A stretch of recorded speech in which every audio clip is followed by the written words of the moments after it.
So hey guys, welcome to Horrorland. स्वागत है आपका दुनिया के most horror movie expression channel. अभी कुछ दिन पहले ही मैंने एक वीडियो अपलोड किया था जो कि निठारी किलिंग के ऊपर बनी एक सीरीज एनसीआर क्राइम रिपोर्ट का एक्सप्लेनेशन था, जिसके ऊपर 1 लाख से भी ज़्यादा व्यूज़ आ चुके हैं।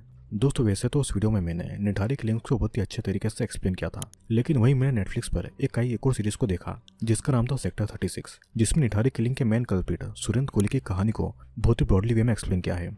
तो मैंने सोचा क्यों ना मैं आपके लिए इसे भी एक्सप्लेन कर दूं। सेक्टर 36 में सुरेंद्र कोहली का कैरेक्टर विक्रांत मसी ने प्ले किया है, जिनकी एक्टिंग आप लोगों ने मिर्जापुर और 12th फेल में देख ली होगी। वहीं सुरेंद्र कोहली के कैरेक्टर को बहुत साइकोपैथिक दिखाया गया है कि उसकी थिंकिंग कैसी रही होगी और वो कैसे किडनैपिंग और अपने मर्डर परफॉर्म करता था। कहानी को ओवरऑल समझने के लिए आप उस वीडियो को जरूर देखना जो कि मैंने पहले एक्सप्लेन किया है। वीडियो को शुरू करने से पहले मैं सोना प्रधान, धीरज चौहान और मोहसिन एलियास को थैंक यू कहना चाहूंगा, जिन्होंने हमारे इस चैनल की मेंबरशिप को ज्वाइन करके मुझे सपोर्ट किया। और आप लोग भी मुझे सपोर्ट करना चाहते हैं तो बस एक लाइक कर दीजिएगा। तो चलिए शुरू करते हैं सेक्टर 36 को। कहानी की शुरुआत होती है दिल्ली 2005 से, जहां पर हम परम को देखते हैं। असल में परम सुरेंद्र कोहली के ऊपर ही बना हुआ एक कैरेक्टर है।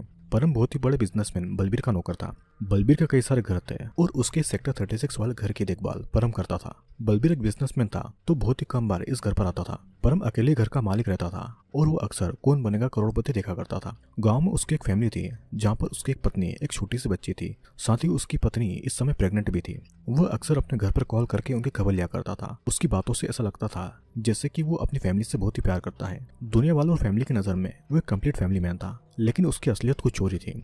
क्योंकि यहाँ पर हम बलबीर के घर में एक स्कूल की यूनिफॉर्म में एक बच्ची की डेड बॉडी को देखते हैं और उस डेड बॉडी को परम छोटे छोटे टुकड़ों में काट रहा था। इसके बाद में वो क्या करता है ये तो हम आगे ही देखेंगे, लेकिन परम जो मीट खा रहा था उसकी हड्डियां किसी इंसान की तरह नहीं लग रही थी। अगले सीन में हम उस एरिया के एसआई राम को देखते हैं। वो भी परम की ही तरह एक प्रॉपर फैमिली मैन था। उसकी भी पत्नी थी और एक बेटी थी जिससे बहुत ही प्यार करता था।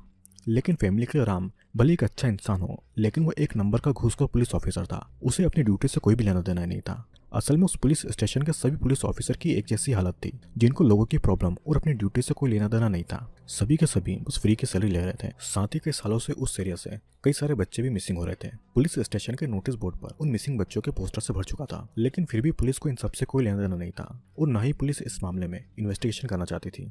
आज भी तुम्पा नाम की एक बच्ची का पिता उस बच्चे की मिसिंग रिपोर्ट दर्ज करवाने के लिए आया था, लेकिन सब इंस्पेक्टर राम का यही कहना था कि उसने अपनी बेटी पर ध्यान नहीं दिया, इसलिए वो कहीं भाग गई। वो 15 साल की है और जल्दी घर आ जाएगी। तुम्पा के पिता के बार बार कहने पर भी वो उसके एफआईआर नहीं लिखता है और राम उसे थोड़े पैसे देकर वहां से घर भेज देता है। वहां से जाने से पहले तुम्पा के पिता उसकी बच्ची का मिसिंग पोस्टर पुलिस स्टेशन के नोटिस बोर्ड पर लगाता है। यही समय पता चलता है कि तुम्पा वही बच्ची है जिससे परम ने काट कर उसे जान से मार दिया है। यहाँ पर हम देखते हैं कि सेक्टर 36 के राजीव कैंप के वहाँ पर 1000 लोग रहते हैं। वहीं पर कुछ बच्चे खेल रहे थे, तब उनकी बॉल एक नाले में जा गिरती है। अली नाम का एक बच्चा जब बॉल लेने के लिए नाले में जाता है तो उसे वहाँ से एक इंसान का हाथ दिखाई देता है जिसको नाले से बाहर निकलता है। उन हड्डियों को देखकर कुछ ही देर में वहाँ पर लोगों की भीड़ लग जाती है। खबर मिलते ही पुलिस भी वहाँ पर आती है, लेकिन पुलिस के मुताबिक ये हाथ की हड्डियां नहीं बल्कि किसी बंदर या किसी लंगूर की हड्डियां हैं।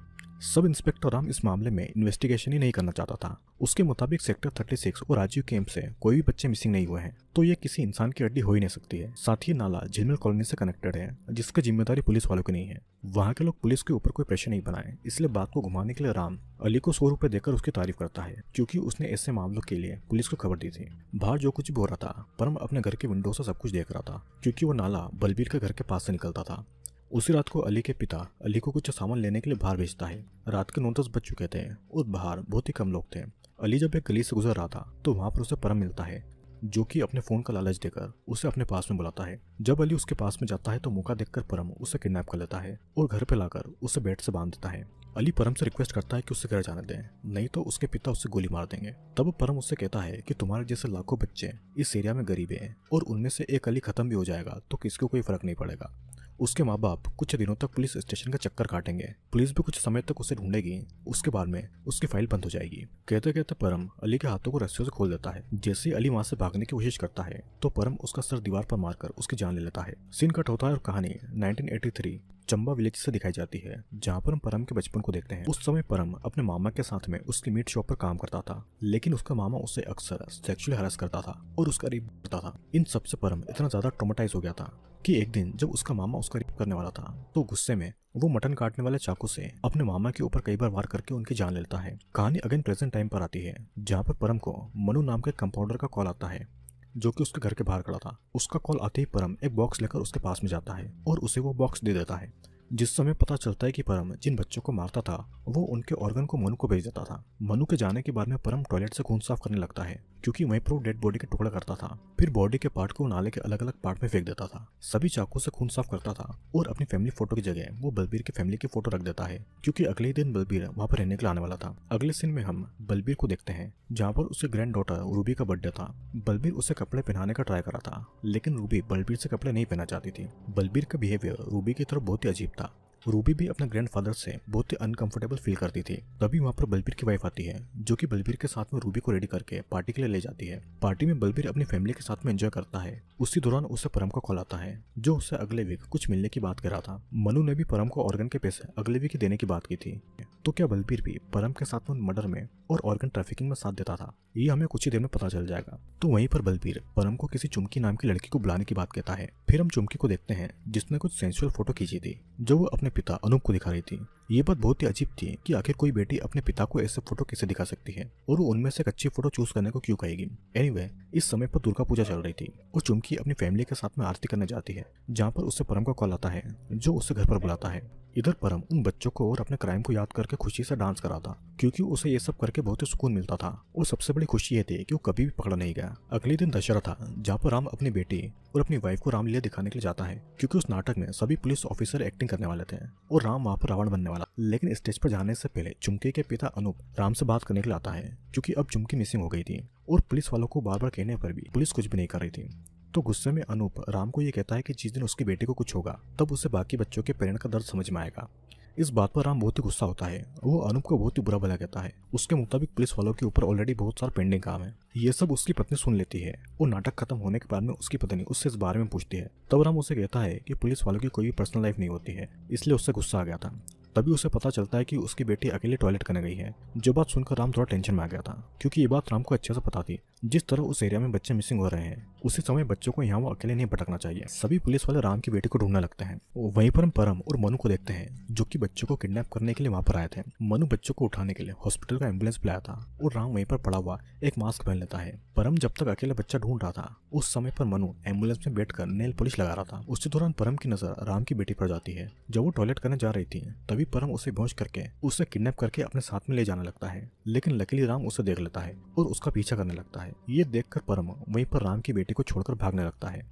अब राम उसका पीछा नहीं छोड़ता है लेकिन कुछ दूर भागने के बाद में परम राम का पीछा छुड़ाकर निकल जाता है। राम जहाँ पर रुक गया था वहीं पर मिसिंग बच्चों के पोस्टर भी लगे हुए थे जिसे देखकर उसे समझ में आ गया था कि आज उसकी बेटी पर भी खतरा आते आते रह गया। दूसरी तरफ मनु वहीं पर एम्बुलेंस लेकर खड़ा था कि उसकी एम्बुलेंस में राम की बेटी को हॉस्पिटल ले जाया जाएगा और किसी को भी मनु पर कोई शक नहीं होगा। कुछ देर के बाद में राम अपनी बेटी को ढूंढने के लिए हॉस्पिटल आता है जहाँ पर उसकी पत्नी उससे बहुत ही बुरा भला कहती है क्योंकि इतने दिनों से राम अपनी ड्यूटी सही से नहीं कर रहा था। उसे लोगों के मिसिंग बच्चों को लेकर कोई भी फिक्र नहीं थी। आज उसकी खुद की बेटी किडनैप होने वाली थी और अगर अभी भी राम ने अपनी ड्यूटी नहीं निभाई तो शायद उसकी बेटी को सेकंड चांस कभी नहीं मिलेगा। अपनी बेटी पर जब बात आई तो राम पूरी तरीके से बदल गया। उसी समय वो चुमके के घर पर गया और उसके पिता अनूप को अगले दिन पुलिस स्टेशन आकर एफआईआर दर्ज करने के लिए कह देता है। परम भी इस इंसिडेंट से डर गया था। उसे पता ही नहीं था कि वो बच्ची ऐसे राम की है। फिर भी उसे इस बात की खुशी थी कि उसने मास्क पहना था और राम ने उसका चेहरा नहीं देखा। लेकिन फिर भी कोई ना कोई बात उसे डरा रही थी जिसके बाद में वो अपनी वाइफ को कॉल करके उसके पास कुछ चीजें भेजने को कहता है और वो चीजें वो उसे संभालने के लिए कहता है। उन चीजों में एक सीडी थी जिसमें सदाबहार तराने लिखा हुआ था। उस सीडी को परम छुपा कर रखना चाहता था। इस सीडी में क्या था ये भी एक सस्पेंस है, तो वीडियो में एंड तक बने रहना। अब अगले दिन दिल्ली में बहुत ही बड़ा इंसिडेंट होता है जहाँ पर दिल्ली की एक हाई सोसाइटी में विवान नाम के एक बच्चे को उसके घर के सामने से किडनैप कर लिया जाता है। विवान एक बहुत ही बड़े बिजनेसमैन का बेटा था तो इसलिए सभी पुलिस इंक्लूडिंग डीजीपी भी उसे ढूंढने में लग गई थी। न्यूज चैनल पर हर जगह विवान का ही न्यूज दिखाया जा रहा था लेकिन बस राम ही था जो कि बाकी बच्चों को ढूंढने और चुमके की मिसिंग केस को इन्वेस्टिगेट करने में लगा हुआ था। राम चुमकी के पिता से उसकी इन्फॉर्मेशन लेता है जिससे उसे पता चलता है कि चुमकी उस रात एक रिक्शा में बैठकर बलबीर के घर पर गई थी। उसे कभी कभी बलबीर के घर से काम आ जाया करता है। वो रिक्शा चुमकी का फिक्स था, वो हमेशा उसी रिक्शा से जाती थी। ये सब इन्फॉर्मेशन लेकर राम बलबीर के घर पर जाता है। बलबीर यहाँ पर इनडायरेक्टली राम को बताता है कि डीजीपी रस्तोगी और होम मिनिस्टर का बेटा उसका कॉलेज फ्रेंड है और अब वो लोग बहुत अच्छे दोस्त हैं। मतलब कि बलबीर पर अगर एलिगेशन आएगा तो राम की खुद की जॉब चली जाएगी।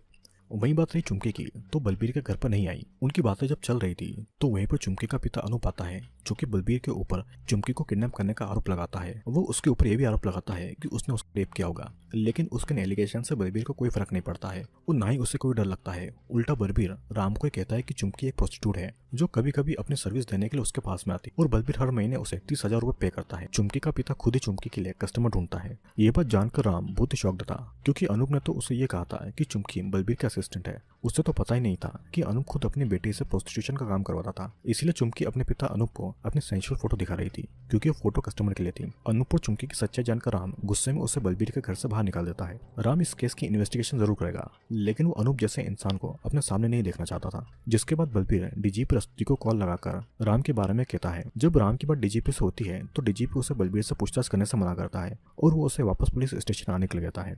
सीनियर के ऑर्डर मिलने की वजह से राम वहां से जाने लगता है और परम उसे बाहर गेट तक छोड़ने आता है। इस दौरान परम उसे उसके बेटे के बारे में पूछता है, जो बात राम को बहुत ही अजीब लगती है। तब बात को बदलने के लिए परम अपनी बेटी की बात निकालता है कि उसकी भी एक बेटी है जो कि गांव में रहती है और इस खराब जमाने को देखते हुए उसे अपनी बेटे की बहुत ही फिक्र होती है। इन सब बातों के बाद में राम फिर पुलिस स्टेशन आता है, जहाँ पर वो डीजीपी रस्तोगी से मिलता है। डीजीपी राम से बहुत ही गुस्सा था, क्योंकि उसने उसके कॉलेज फ्रेंड बलबीर को केस में फंसाने की कोशिश की थी। डीजीपी राम को विवान के किडनैपिंग को इन्वेस्टिगेट करने को कहता है।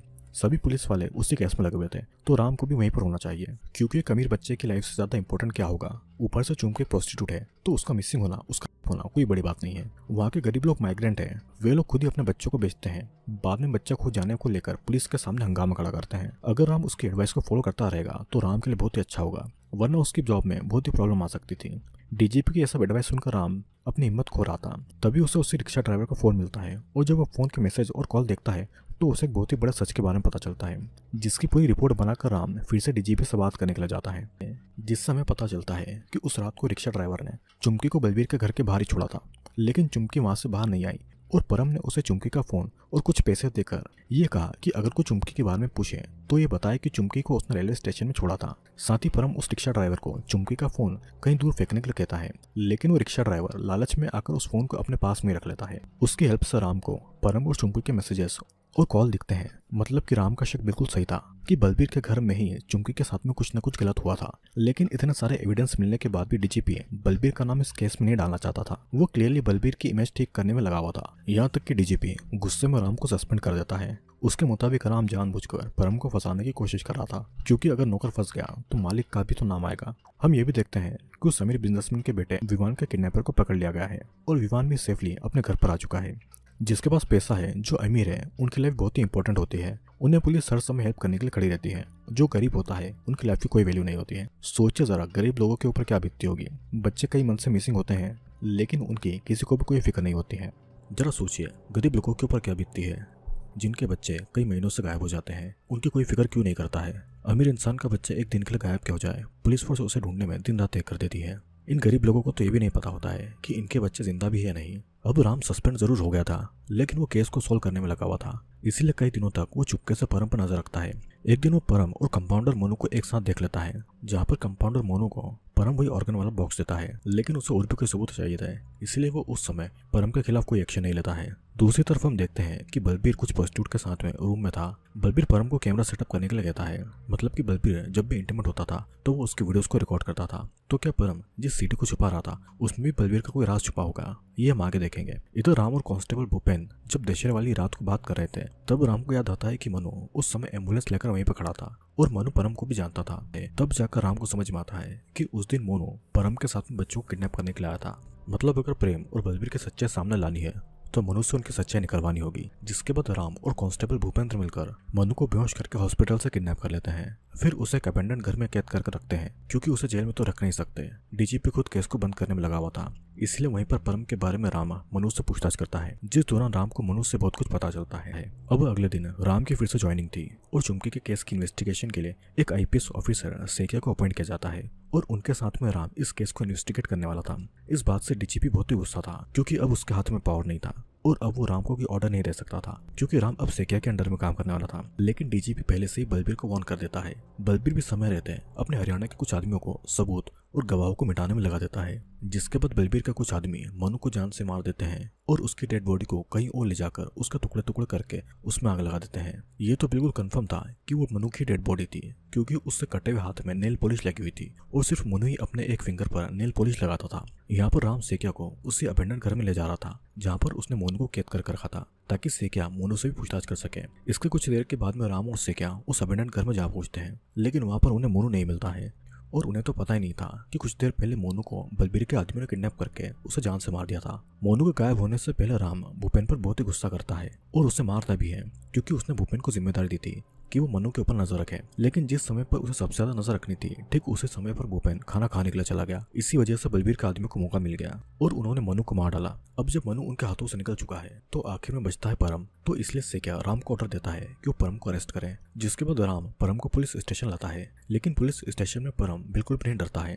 उसे बस इस बात की टेंशन थी कि कहीं उसके फेवरेट शो के फिनाले मिस न हो जाए, जो कि 9 बजे टेलीकास्ट होने वाला था। तो इसलिए वो पुलिस के सभी सवालों के आंसर देकर जल्दी घर आना चाहता था। पहले तो राम से माफी मांगता है क्योंकि उसने उसकी बेटी को किडनैप करने की कोशिश की थी, जिसके बाद परम बिना किसी प्रॉब्लम और डर के पुलिस को अपने सभी क्राइम बता देता है कि वो चुमके से प्यार करता था और उस दिन उसने कस्टमर का बहाना देकर उसे घर पर बुलाया। उसने उसे उसके साथ में इंटीमेट होने के लिए पैसे भी दिए, लेकिन चुमकी ने उसकी बात नहीं मानी। उल्टा वो परम को नौकर कहकर उसकी इंसल्ट करने लगी और चुमकी ने उसे गालियां भी दी, जिस बात से परम इतना ज्यादा गुस्सा हो गया कि उसने चुमकी के साड़ी के पल्लू से उसका गला घोटकर उसे जान से मार दिया। फिर उसने उसका रेप किया। उसे जो कुछ भी चाहिए था उसने चुमकी को मारकर उससे हासिल किया। ये सब सुनकर राम ने परम से पूछा क्या उसने चुमकी के ऑर्गन भी मनु को बेचे, लेकिन परम के मुताबिक वो चुमकी से प्यार करता था, वो उसके ऑर्गन थोड़ी बेचेगा। वो तो चुमकी के ऑर्गन और कुछ बॉडी के पार्ट खा गया था, जैसा उसने पहले भी किया था। इस बात से राम और सेकिया दोनों ही शॉक्ड हो गए थे। उन्हें तो ये समझ नहीं आ रहा था कि बॉडी पार्ट को खा गया इसका क्या मतलब था। तब परम उन्हें समझाता है कि चाइल्डहुड में उसके मामा ने उसका रेप किया था और एक दिन गुस्से में उसने अपने मामा को काटकर मार डाला।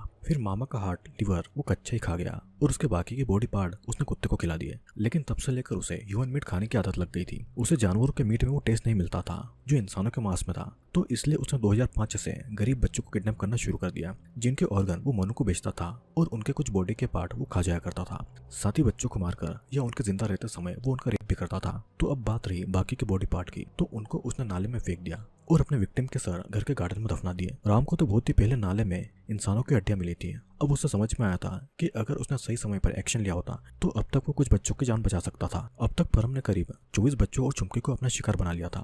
ऊपर से परम को किसी का डर ही नहीं था। उसके मुताबिक बलबीर उसे बचा लेगा, उसे कोई भी सजा नहीं होगी। इसलिए बलबीर के खिलाफ परम कोई भी बयान नहीं देता है। लेकिन उसके एक्सप्रेशन से ही समझ आ रहा था कि बलबीर भी इन क्राइम में शामिल है, नहीं तो वो क्यों सबूत और गवाहों को मिटाने के चक्कर में रहता। अब जो भी हो, परम के मुंह से उसके क्राइम सुनकर सेकिया और राम शॉक्ड थे। उन्हें तो यकीन ही नहीं हो रहा था कि वो इतने खतरनाक रेपिस्ट और कैनिबल से बातें कर रहे हैं। वहीं पर परम के मुताबिक गरीब बच्चों को अपना टारगेट बनाना बहुत ही आसान था, क्योंकि किसी को भी उनकी कोई फिक्र नहीं होती है। खुद राम भी तो इतने सालों से मिसिंग बच्चों के केस को इग्नोर करता आ रहा था। बाकी पुलिस ने कोई भी एक्शन नहीं लिया था। ऐसे ही बच्चे मर भी जाए 10 और पैदा हो जाएंगे, क्योंकि उसके मुताबिक वो बस नाली के कीड़े थे। एक दिन ये सभी लोग उस नाली में सड़कर मारे जाएंगे। बच्चों के मरने से किसी का भला भी हो रहा था, किसी अमीर के बच्चे को नई जिंदगी मिल रही थी। परम की बातें सुनकर राम को खुद पर गुस्सा आ रहा था, जिसके बाद में वो परम को लॉकअप में बंद कर देता है। फिर अगले दिन पूरी पुलिस फोर्स उस एरिया के नालों में ह्यूमन के बॉडी पार्ट को कलेक्ट करने लगती है और फोरेंसिक टीम उनको टेस्ट करने में लग जाती है। वहीं पर परम तो खुद ही गार्डन के एरिया को खोद रहा था। वो उनमें से बच्चों और चुमकी का स्कल बाहर निकालता है। ये सब देखकर चुमकी और उन बच्चों के पेरेंट टूट जाते हैं। वे बहुत ही रोने लगते हैं। वे लोग कहीं ना कहीं खुद को ब्लेम कर रहे थे कि अगर उन्होंने अपने बच्चों पर थोड़ा ध्यान दिया होता तो आज उनके बच्चे इस हैवानियत का शिकार नहीं होते। दूसरी तरफ उन डेड बॉडीज के पार्ट की जो हालत थी उसे देखकर तो पुलिस वाले भी डर गए थे। यहाँ तक कि कई पुलिस वाले तो उल्टियां भी कर रहे थे। वहाँ की पब्लिक भी पुलिस पर ही भड़क रही थी और अब इस केस को सॉल्व करना और क्रिमिनल्स को पकड़ना और भी ज्यादा जरूरी हो गया था। इधर डीजीपी होम मिनिस्टर के बेटे मिथिलेश को कॉल करके केस के बारे में बताता है। दोनों ही बलबीर के कॉलेज फ्रेंड थे, जिसके बाद में दोनों अपने दोस्त को बचाने के लिए कोई प्लान बनाते हैं। परम पहले से लॉकअप में था और बलबीर को भी अरेस्ट कर लिया गया था। दोनों को कुछ दिनों के लिए तिहाड़ जेल में भी रखा गया था। अब लोग इस बात से कंफर्म थे कि बलबीर भी इन क्राइम में शामिल है। कुछ लोग बलबीर के सेक्टर 36 वाले घर में तोड़फोड़ कर रहे थे और जब भी बलबीर कोर्ट जाता था वहाँ भी लोग उसे मारने के लिए रेडी रहते थे। इन सबके बीच में एक और चेंज हुआ था। होम मिनिस्टर का बेटा मिथिलेश अपने कनेक्शन का यूज करके सेकिया का प्रमोशन करवा देता है। साथ ही उसका ट्रांसफर भी हो जाता है और राम को पुलिस फोर्स से निकाल दिया जाता है, क्योंकि उसने इतने सालों से मिसिंग बच्चों के लिए कोई भी एक्शन नहीं लिया। वहीं पर इस केस को सीबीआई को हैंडओवर कर दिया जाता है, जिसका ऑफिसर और कोई नहीं बल्कि डीजीपी रस्तोगी ही था। मतलब कि डीजीपी रस्तोगी और मिथिलेश ने मिलकर अपने कॉलेज फ्रेंड बलबीर को बचाने के लिए ये पूरा सेटअप किया था। पहले तो उन लोगों ने राम को जॉब से निकलवाया ताकि वो इस केस को लेकर कोई काम नहीं कर पाए।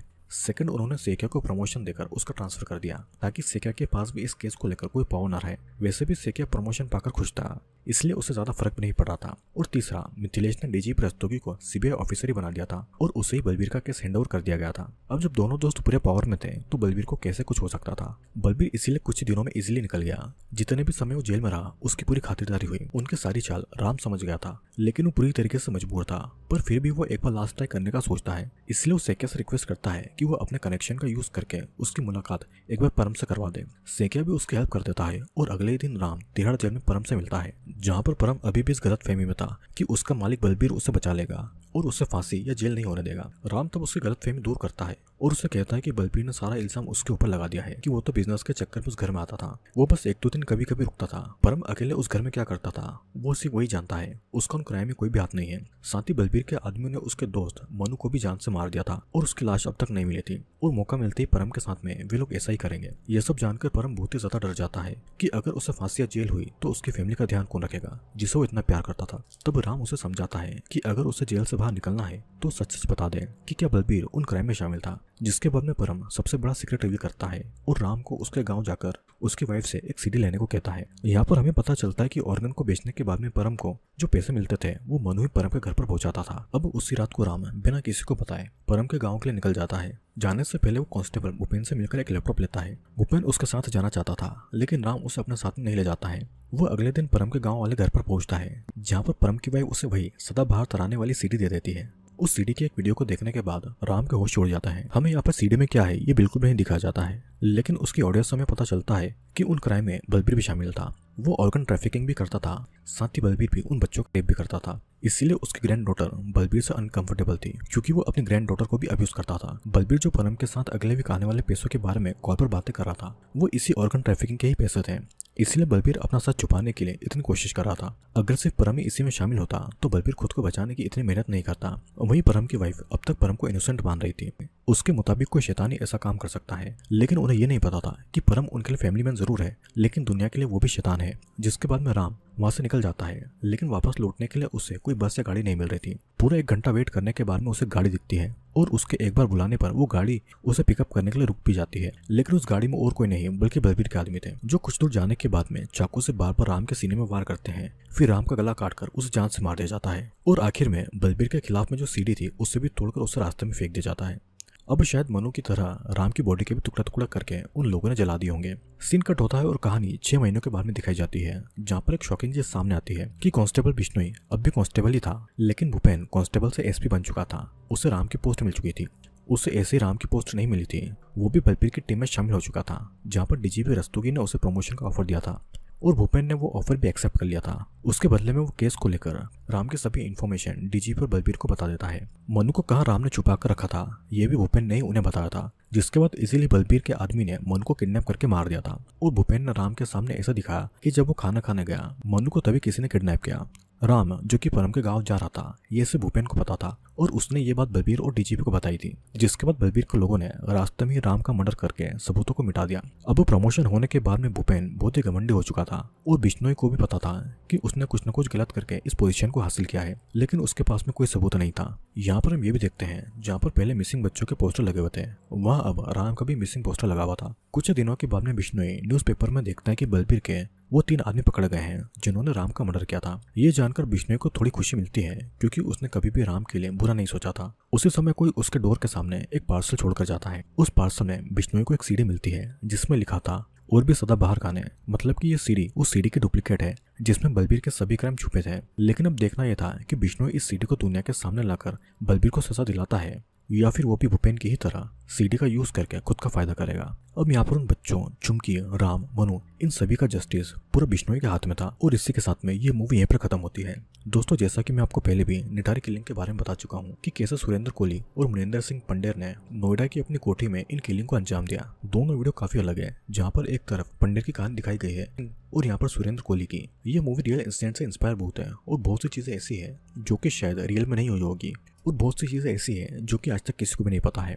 अगर आप चाहते हैं कि मैं सिर्फ निटारी किलिंग के ऊपर एक डिटेल वीडियो बनाऊं तो मुझे नीचे कमेंट करके जरूर बताना। मैं पूरी रिसर्च करके और सारे एक्सपर्ट को आपके सामने लाकर रख दूंगा। लेकिन उससे पहले मैं चाहूंगा कि आप इस वीडियो पर 3000 लाइक करें, उसके बाद मैं उस वीडियो को लेकर आऊंगा। तो चलिए दोस्तों, अब मैं आपसे मिलूंगा अगले वीडियो में। तब तक के लिए अपना और अपने परिवार का ध्यान जरूर रखें।